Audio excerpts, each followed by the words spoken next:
बिस्मिल्लाहिर्रहमानिर्रहीम। पाकिस्तान और दुनिया भर में देखने और सुनने वाले नाज़रीन को तहसीन का सलाम। पाकिस्तान की 3 बड़ी सियासी जमातें जिनके दरमियान 2024 में मुकाबला होने जा रहा है। पहली पार्टी पाकिस्तान तहरीक इंसाफ, दूसरी पाकिस्तान पीपल्स पार्टी और तीसरी पाकिस्तान मुस्लिम लीग नून। इन तीनों जमातों का छोटा सा मुआवजा कर लेते हैं। पाकिस्तान पीपल्स पार्टी, पाकिस्तान मुस्लिम लीग नून और पाकिस्तान तहरीक इंसाफ। पाकिस्तान पीपल्स पार्टी 3 दफा हुकूमत में आई और 3 दफा इन तीनों जमातों ने पाकिस्तान के ऊपर हुकूमत की और अब उनका वज़ीर आज़म मुंतखब हुए और 3 दफा इनका वज़ीर आज़म बना। इस तरह पाकिस्तान मुस्लिम लीग नून भी 3 दफा इंतखाबात जीती और इनका वज़ीर आज़म बना। पाकिस्तान तहरीक इंसाफ 1 दफा जीती और 1 दफा इनका वज़ीर आज़म बना। पाकिस्तान पीपल्स पार्टी के पहले वज़ीर आज़म भुट्टो साहब थे। दूसरी मरतबा वज़ीर आज़म मोहतरमा बेनज़ीर भुट्टो साहबा बनी और तीसरी मरतबा वज़ीर आज़म यूसुफ रज़ा गिलानी साहब और उनकी सबकदोशी के बाद राजा परवेज़ अशरफ साहब बने। तो मुस्लिम लीग नून 3 दफा इंतखाबात जीती और तीनों दफा उनके वज़ीर आज़म मियां मोहम्मद नवाज शरीफ साहब बने। एक बार इवन फील्ड रेफरेंस की वजह से जब उनको अदालत ने नाअहल किया, उसके बाद उनकी जमात में से शाहिद खाकान अब्बासी साहब को वज़ीर आज़म बनाया गया। पाकिस्तान तहरीक इंसाफ जो कि 1 मरतबा ही इलेक्शन जीती 2018 के और उनके वज़ीर आज़म पाकिस्तान तहरीक इंसाफ के बानी इमरान अहमद खान नियाज़ी साहब बने। इलेक्शन में हिस्सा लेने वाली 3 बड़ी जमातें पाकिस्तान तहरीक इंसाफ, पाकिस्तान पीपल्स पार्टी और मुस्लिम लीग नून में कांटेदार मुकाबला होने जा रहा है। पाकिस्तान पीपल्स पार्टी और मुस्लिम लीग नून अपने इंतखाबी निशान के साथ इलेक्शन में जा रहे हैं, जबकि पाकिस्तान तहरीक इंसाफ उसका इंतखाबी निशान वापस ले लिया गया उनके इंट्रा पार्टी इलेक्शन की वजह से। इंतखाबी निशान वापस लेने के बावजूद तहरीक इंसाफ के कारकुनान और रहनुमाओं का मोराल कम नहीं हुआ, बल्कि वो बढ़ता जा रहा है। इन तीनों जमातों के 3 बड़े काम देख लेते हैं जिसके ऊपर ये इलेक्शन में अपनी कैंपेन कर रही हैं।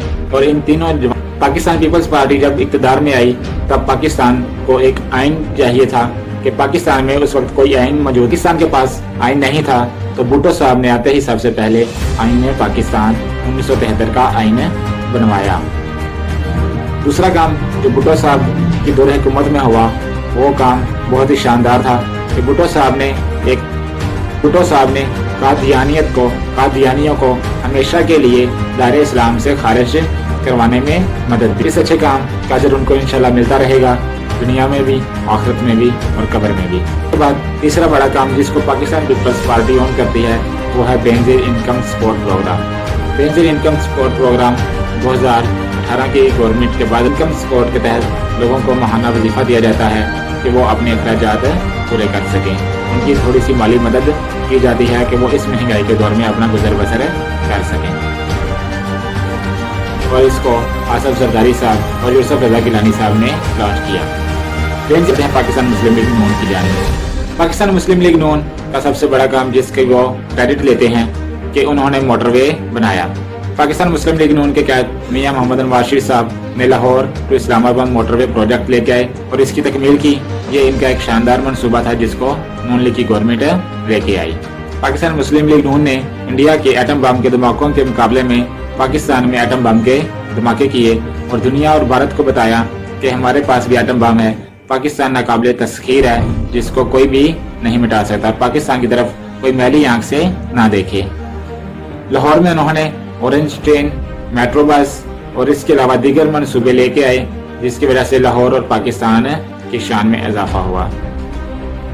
पहला काम जो इमरान खान साहब ने किया वो ये था कि उन्होंने मैट्रिक के इम्तहानात के अंदर अरबी की तालीम जो है उसको लाजमी करार दिया कि बच्चे अरबी की तालीम हासिल करें, वो जाने कि अल्लाह ताला नबी पाक सल्लल्लाहु अलैहि वसल्लम के जरिए उनसे क्या कहना चाह रहा था, अल्लाह ताला का क्या पैगाम, और इसका सिला इमरान खान साहब को जाता है।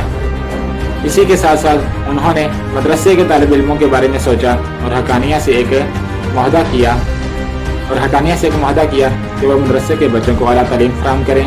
उनके साथ कि वो बच्चे भी जो हैं वो CSS कर सकें, मास्टर्स का, कि मदरसे के बच्चे जो हैं उनमें से भी कोई डॉक्टर, इंजीनियर, वकील, ब्यूरोक्रेट नहीं कर सकें। उन्होंने मदरसे के बच्चों का सोचा और इसके लिए उन्होंने हकानिया से एक मुआहदा किया कि वो मदरसे के बच्चों को मदरसे की तालीम के साथ एक आला तालीम भी फराहम करें।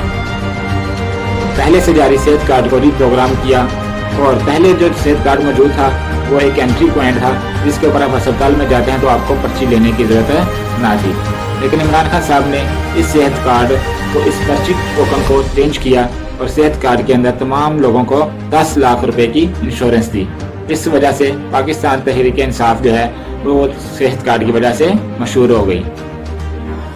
ناظرین، عمران خان صاحب کا ایک بیان سامنے آیا جس میں انہوں نے کہا ہے کہ پاکستان کی فوج کے 90% ووٹ جو ہیں وہ پاکستان تحریک انصاف کو جائیں گے۔ یہ بیان دے کے انہوں نے فوج اور میڈیا کے اندر ایک نئی ہلچل پیدا کر دی ہے کہ پاکستان کی فوج جو ہے وہ اس وقت عمران خان صاحب کے پیچھے کھڑی ہے، عمران خان صاحب کو وہ سپورٹ کرتی ہے، اور پاکستان کے آئندہ آنے والے الیکشن جو ہیں 2024 کے الیکشن فروری میں ہونے جا رہے ہیں، اس میں پاکستان تحریک انصاف کو 90% فوج جو ہے وہ ووٹ ڈال کے منتخب کرے گی۔ یہ عمران خان صاحب نے اپنا بیان عمران خان صاحب نے یہ بیان جیل سے جاری کیا اور جیل کے اندر انہوں نے تو آنے والا الیکشن کا رزلٹ ہی بتایا۔ عمران خان صاحب اپنی دور حکومت میں اقوام متحدہ گئے اور وہاں پہ جا کے انہوں نے اقوام متحدہ میں خطاب کیا اور بتایا اقوام متحدہ کو اور دنیا کو بتایا کہ نبی آخرت زمان حضرت محمد صلی اللہ علیہ وسلم ہمارے نبی ہیں اور ہمیں دل و جان سے عزیز ہیں، کوئی ان کے اوپر اور نبی آخر زمان حضرت محمد صلی اللہ علیہ وسلم ہمارے نبی ہیں، اگر ان کے اوپر کوئی بات کرتا ہے تو ہمیں مسلمانوں کو بہت زیادہ تکلیف رنج پہنچتا ہے۔ انہوں نے اسلاموفوبیا کے اوپر بھی بات